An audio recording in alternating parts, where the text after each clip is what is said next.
Yan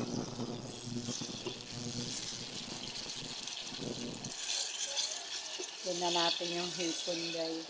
Ihalo natin siya sa mundo. Ayan. Yung gulay galing sa ating munting halaman. Sa ating munting garden.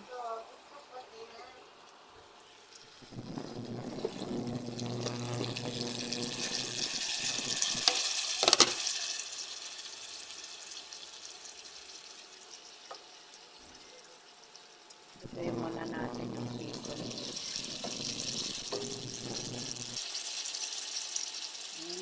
Madali naman siyang maluto.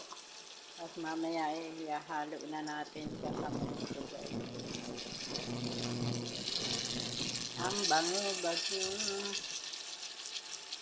Wala na itong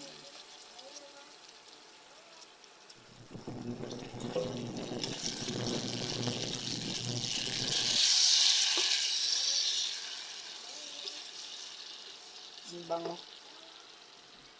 For the bango. Konti lang yung niluto natin. Pinakuluan na natin yung kanina. Ihalo natin.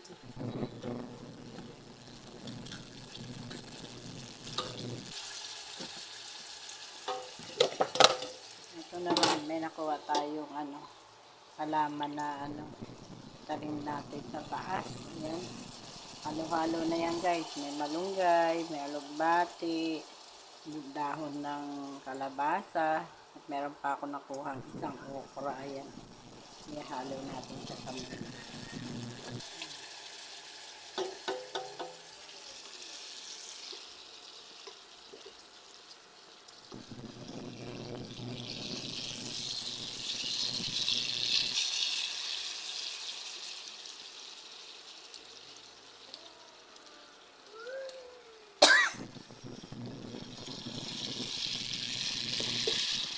Excuse me.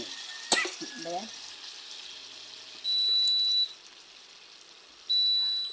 Yan, guys. Bubuhusan natin siya dito.